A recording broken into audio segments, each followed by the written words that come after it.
Waalaikumsalam warahmatullahi wabarakatuh, Mas Yusuf. Ya, gimana kabarnya sehat? Alhamdulillah sehat walafiat. Mas Taufik, kemarin ketika Anda mengatakan bahwa Ketua BKN pemberangus demokrasi, kemudian juga statement Gus Rofi, eh, apa-apaan ini pemberangus demokrasi? Wong kami melaporkan terhadap ceramah Gus Najib yang diduga mengandung unsur-unsur hoax. Iya. Uh, dan komentar-komentar luar biasa membuli Mas Taufik. Ini bagaimana nih komentar Mas Taufik? Iya, terima kasih Mas Yusuf. Jadi sebelum saya masuk ke pokok persoalan, saya perlu sampaikan satu klarifikasi dulu. Pertama Ya, bahwa ya, saya bukanlah atau belum menjadi PH-nya Gus Najih. ya, Sehingga saya tidak punya kapasitas melakukan eh, pembelaan yang masuk ke pokok perkara, ya.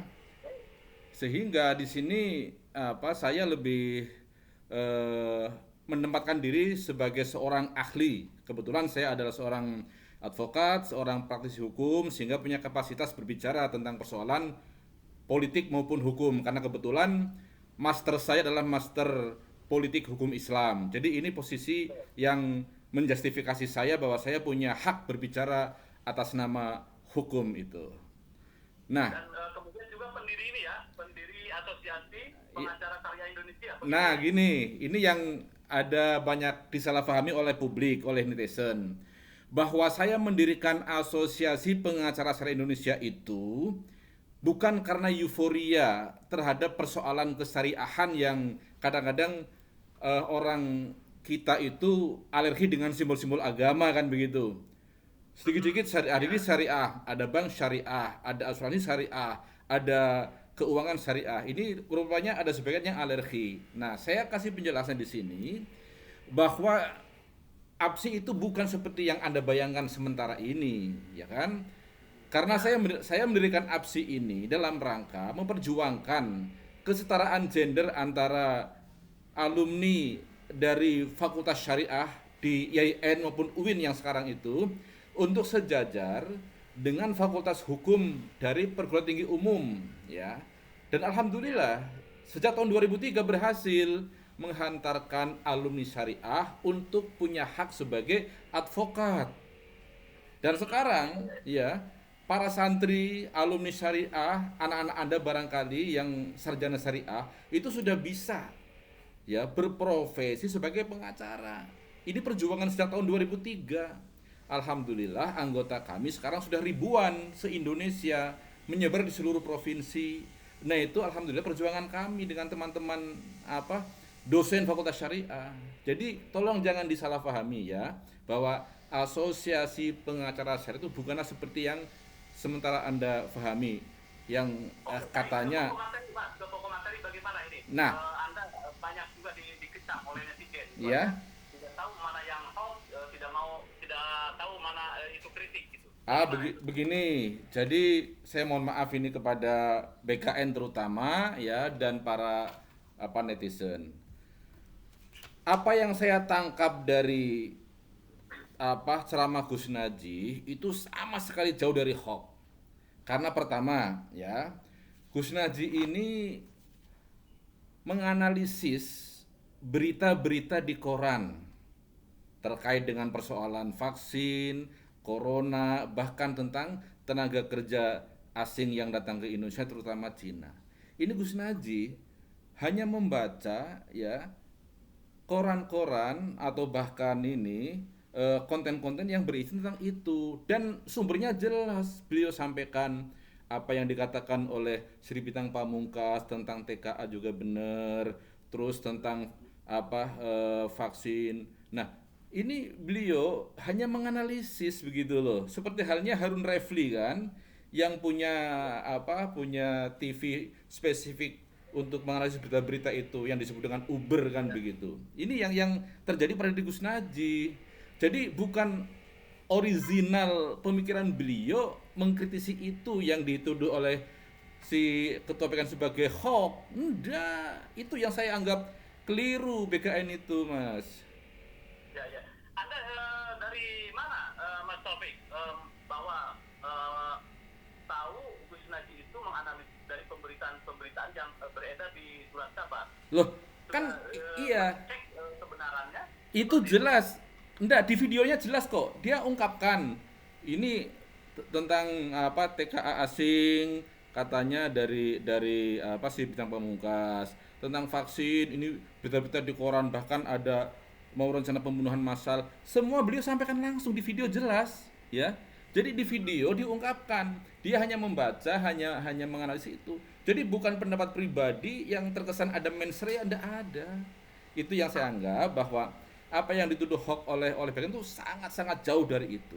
Nah, yang kedua, Gus Najih ini menyampaikan pidatonya itu bukan di khalayak rame, di forum terbuka, bukan. Itu di forum santri, di tempat pengajian di pondok beliau. Kayak gundu-gundu roso orang Jawa bilang. Gundu-gundu roso tentang apa yang terjadi di Indonesia sekarang ini kepada santrinya. Dengan dasar apa? Keprihatinan beliau terhadap nasib umat ke depan seandainya negeri ini akan dibikin suasana seperti ini terus. Kasihan rakyat. Ini beliau begitu. Maka kalau polisi tidak segera melakukan langkah hukum itu polisi cerdas, polisi tahu hukum. Kenapa? Nggak ada mens rea itu loh. Jadi saya jelas yakin bahwa Gus Najih setiap kali mengkritik pemerintah dengan cara seperti itu memang gaya beliau seperti itu. Tapi dasarnya kuat, ada dasarnya. Begini Mas, begini. Iya. Itu beliau katanya tadi ceramahnya di anak-anak santri, tetapi kan keluar atau dipublish di salah satu YouTube ya, gitu, dan itu menjadi viral gitu kan Mas. Nah, silakan. Jadi gini. Seperti apa ini? Ini kalau begini posisinya, silakan. You mau melacak Gus Najih sebagai sumber beritanya atau yang mengedarkan berita itu, yang mengedarkan video itu. Kalau yang Anda tembak adalah Gus Najih, keliru. Tapi kalau yang Anda akan kejar adalah penyebar videonya, itu pasti menggunakan undang-undang ITE itu. Gitu loh, Mas. Jadi silakan siapa yang menyebar video Gus Najih, itu yang bisa Anda lacak. Tapi dari sisi undang-undang ITE, mungkin dengan pasal 27 itu. Ya kan? Tapi kalau suasana ketika Gus Najih pidato, itu betul-betul di ruang tertutup, bukan di ruang publik, bukan.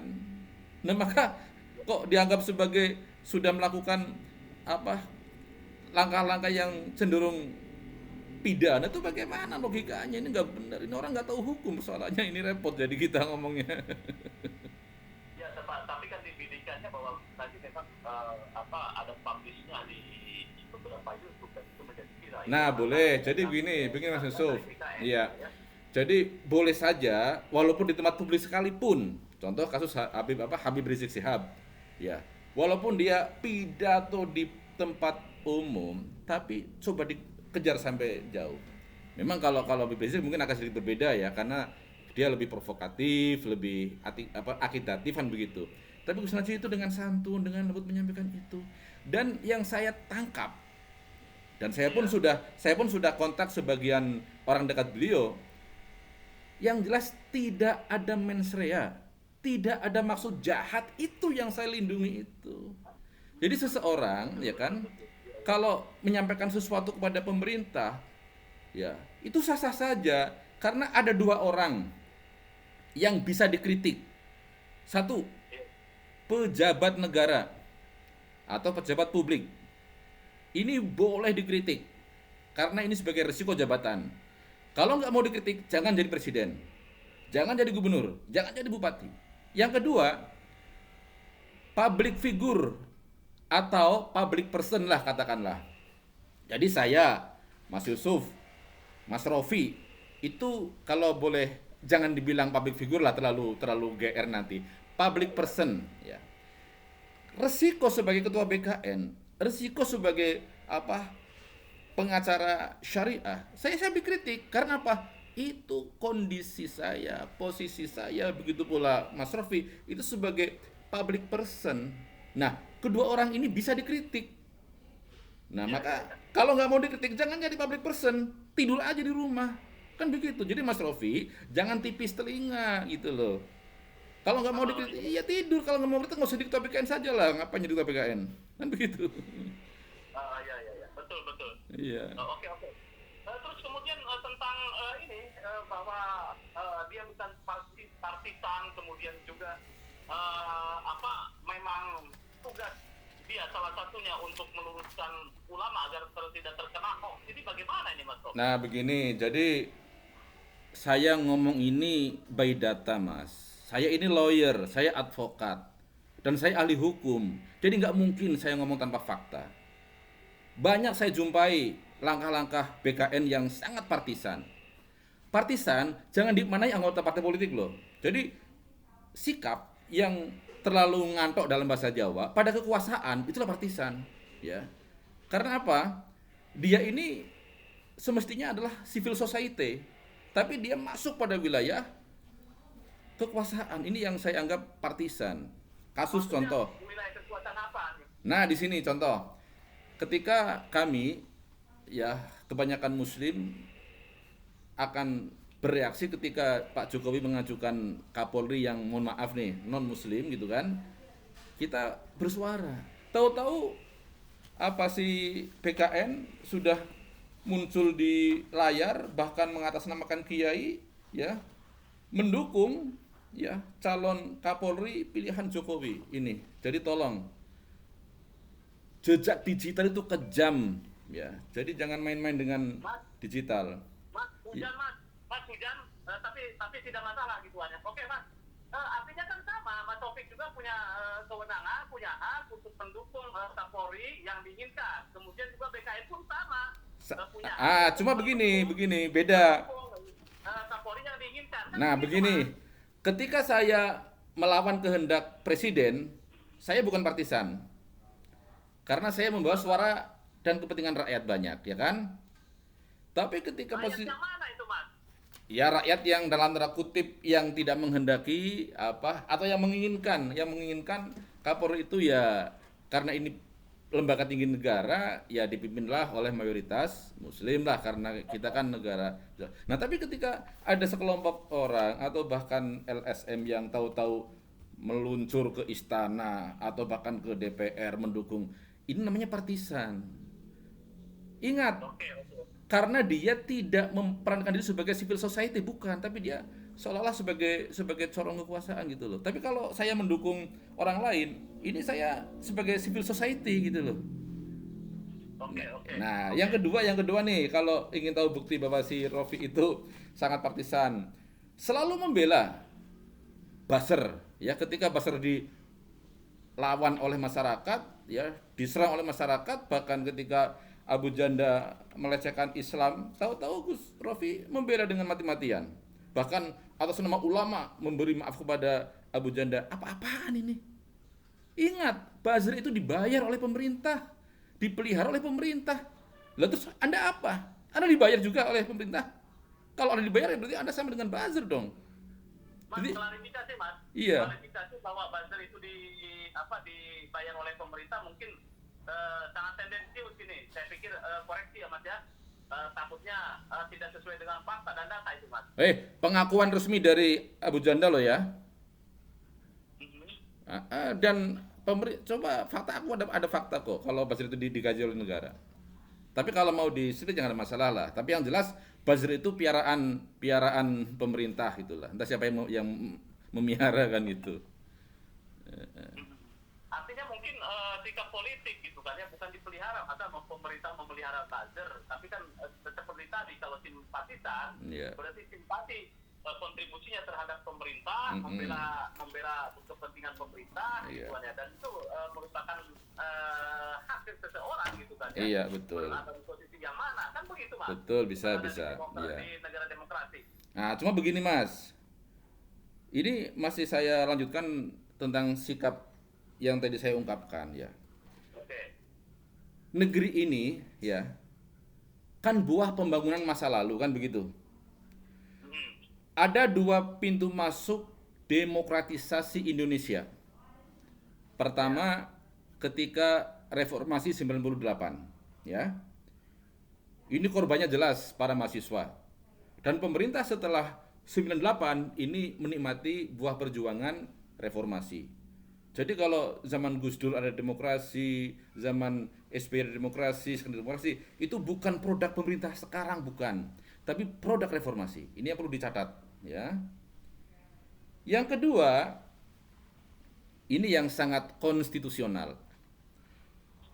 Dulu zaman Soekarno, ya, tahun 1962, setelah beliau mendeklarasikan apa demokrasi terpimpin, ya, 59, dia mengeluarkan Kepres 264 tahun 1962.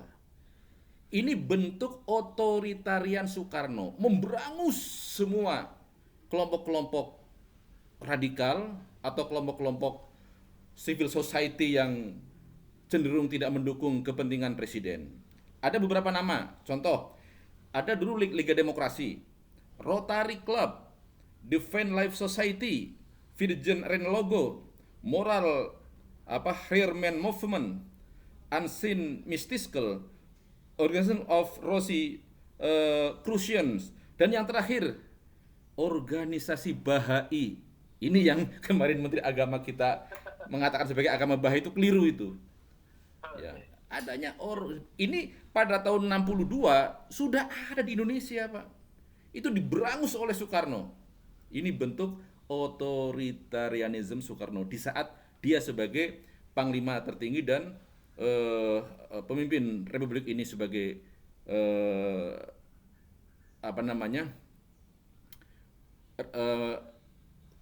demokrasi terpimpin, ya.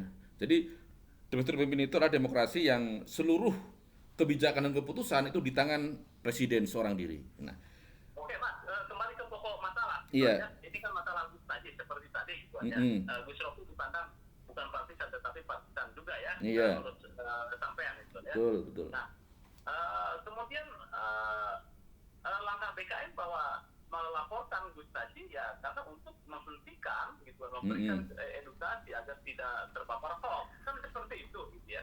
Gini, ya, sebelum saya masuk ke situ saya teruskan sedikit ya, tadi kan ada yang terpotong, Mas, ya. Jadi pintu yang kedua adalah Gus Dur mencabut Kepres 264/62, ya. Dengan Kepres terbaru produk Gus Dur tahun 2000 adalah Kepres 69 yang menghidupkan kembali beberapa organisasi massa yang kemarin yang tadi saya sebut. Nah, maka Gus Dur inilah saya anggap sebagai tonggak pembuka demokrasi kehidupan Indonesia. Itu Gus Dur. Nah, langsung kepada persoalan yang tadi Pak Yusuf tanyakan. Ya. Seolah-olah BKN ini kan pengen jadi pahlawan nih, ya kan? Agar para ulama tidak lagi berani berbicara yang keras melawan kekuasaan. Nah, saudara, jadi begini Mas Yusuf. Apa yang Mas Rofi katakan bahwa gara-gara dia melaporkan Gus Najih maka sekarang ulama pada diem, ulama pada nggak berani ngomong lagi. Itu keliru. Karena apa? Ulama, ilmuwan, pemikir tidak berani ngomong keras karena apa? Takut dikriminalisasi. Ya. Belajar dari peristiwa Habib Rizik Syihab itu. Itu kan test case dari pemerintah. Kira-kira gimana ini kalau Habib Rizik yang punya umat sekian banyak itu kita penjarakan? Kira-kira apa reaksi civil society? Kan itu. Nah, rupanya berbeda dengan Habib Rizik. Kalau Habib Rizik kan di mana kriminalisasinya memang ada hal-hal gitu ada yang melanggar hukum. Nah, begini. Jadi bukan itu yang saya maksud. Jadi sekarang orang-orang ya ulama, para habaib yang tadinya keras sekarang menjadi lunak. Itu bukan karena peristiwa pelaporan BKN atas Gus Najih, bukan, sama sekali bukan. Memang Gus Najih ini kiai yang masih tersisa gitu loh, yang masih berani menyuarakan sesuatu yang menurut nuraninya itu tidak pas dikaitkan dengan apa yang dirasakan oleh masyarakat. Ini. Maka kalau dibilang bahwa Gus Najih itu lagi masih menyebarkan hoax dan dia melakukan pelaporan agar ulama tidak terjerat pada kebodohannya, katakanlah begitu, melakukan itu sama sekali tidak mendasar itu. Ya, itu barangkali ya alasan klise saja. Dia seolah-olah ingin menjadi pahlawan, ya kan? Biar dibilang sebagai ini loh orang yang bisa mengatasi keadaan, bisa meredam suara orang-orang yang keras, yang kritis, sehingga suasana menjadi adem, pemerintahan adem, terus pembangunan jalan. Salah. Justru saya menangkap sekarang ini banyak, ya mohon maaf nih, teman-teman aku, anak-anak muda NU yang selalu mengatasnamakan Kiai atas nama Gus Dur, tapi perilakunya malah memberangus demokrasi. Bahkan yang lebih parah, dia terkesan melakukan pekerjaan seolah-olah dia juru bicara presiden, seolah-olah dia humasnya istana. Ini yang keliru. Jadi yang punya hak membenarkan apa kata presiden itu juru bicara. Yang punya hak memuluskan program-program pemerintah itu humas. Kita LSM semestinya ada pada posisi civil society itu loh. Anehnya BKN malah membunuh kekuatan yang dibutuhkan civil society ini.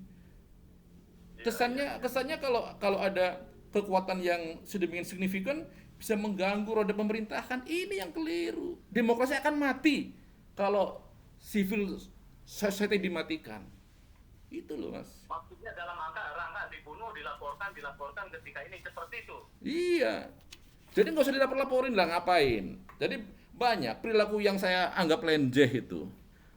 Ada Mu'anas, ada si Habib siapa itu? Iya, itu hobi banget ngelaporin Apa?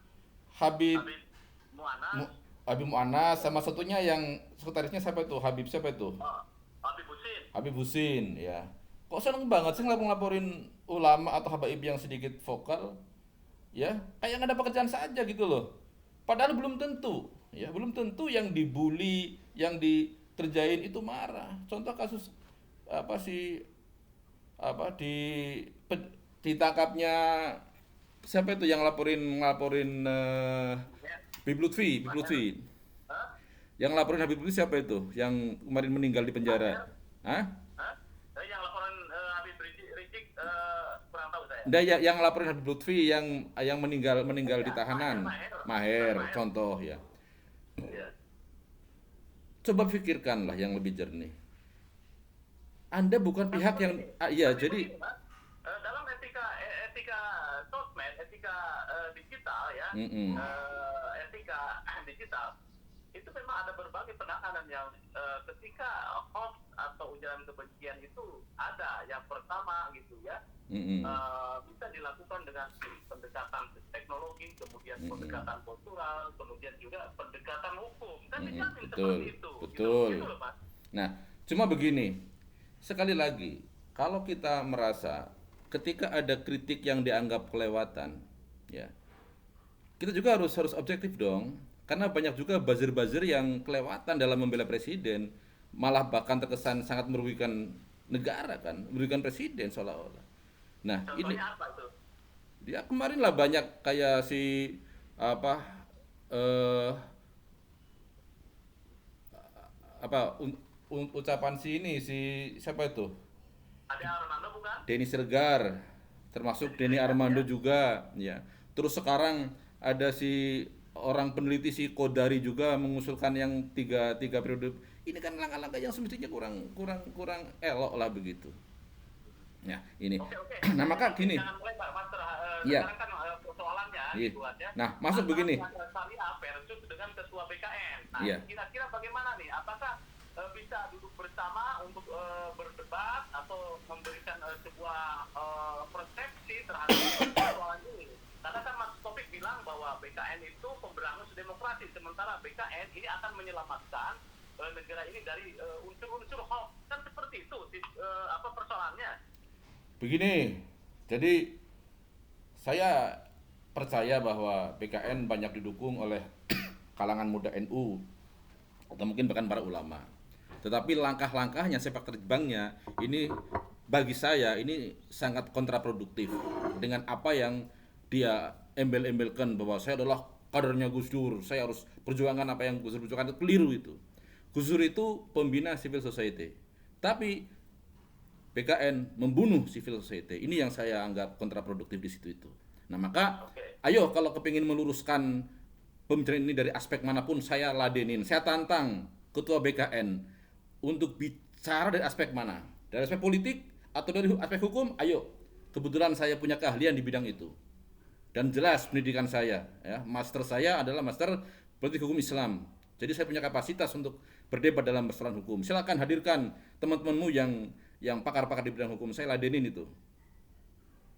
Jadi artinya Mas Taufik dengan resmi menantang ketua BKN atau pelapor Gus Najih bersama timnya, apakah dengan tim-tim hukum yang lain untuk berdebat secara terbuka, begitu? Siap, iya, saya tantang. Kalau memang you punya nyali untuk memamerkan keahlian Anda, silakan.